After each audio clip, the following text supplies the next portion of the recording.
Analisamos nessa aula mais algumas implicações entre fórmulas da lógica de predicados.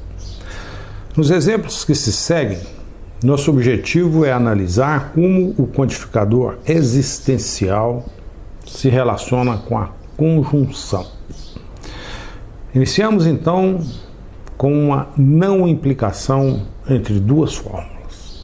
Apresentamos neste exemplo duas fórmulas, H3 e H4, tais que H4 não implica em H3.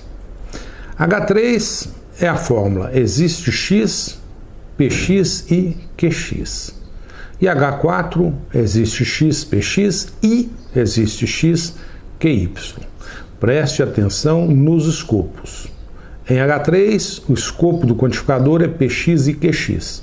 Em H4, o escopo desse existe é px e desse existe é qx.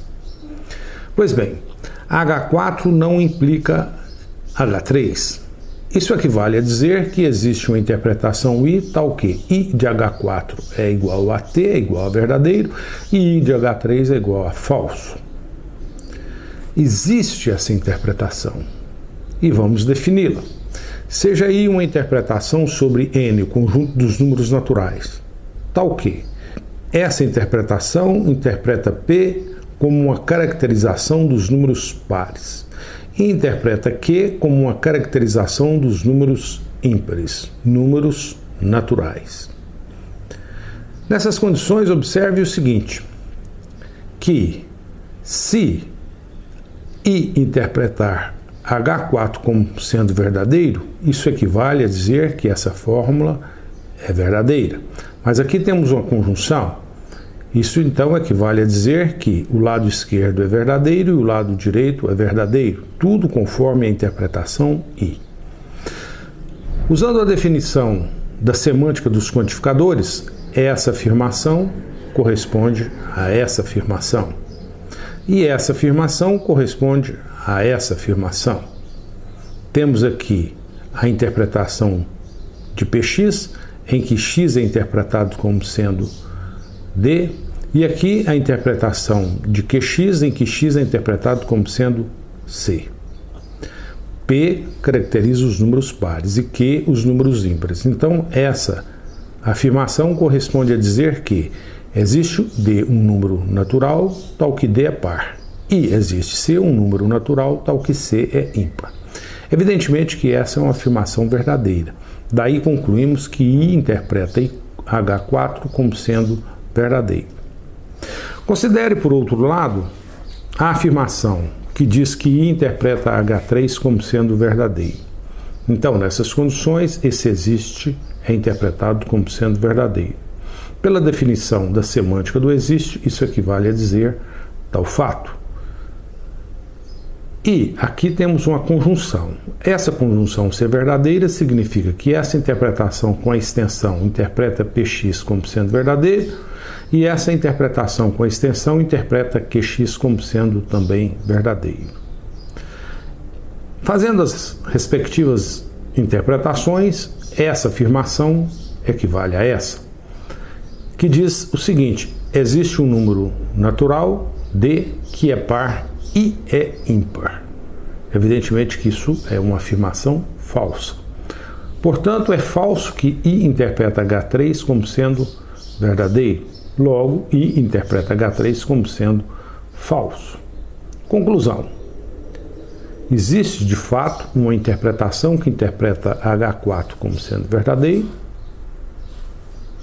e interpreta H3 como sendo falso.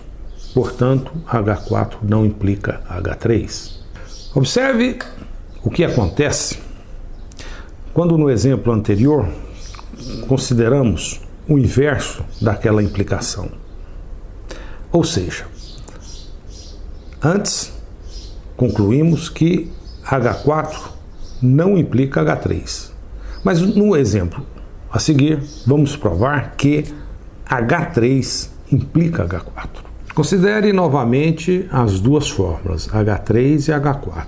H3, existe x, Px e Qx, esse é o escopo do quantificador, e H4 a conjunção. Aqui do lado de cá tem um existe e do outro lado outro existe.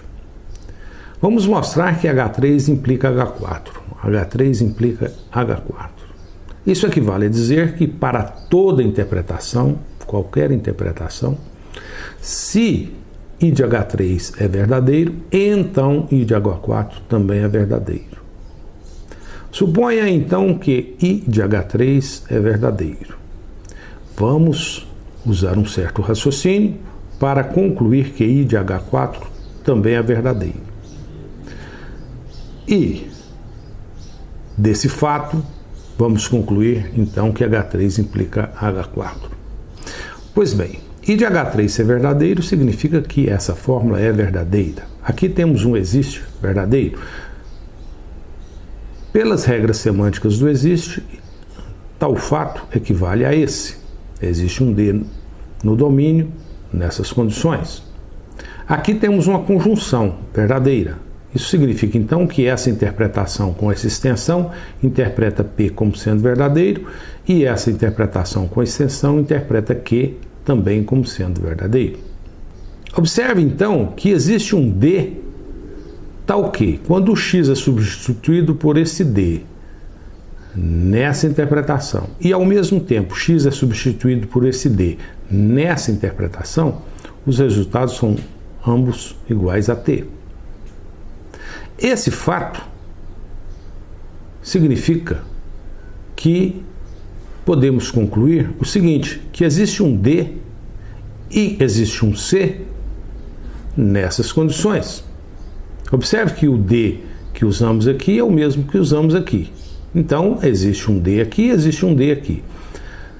Daqui, passando para cá, aqui estamos dizendo que existe um D nessas condições, X sendo substituído por D, e existe um C nessas condições, X sendo substituído por C.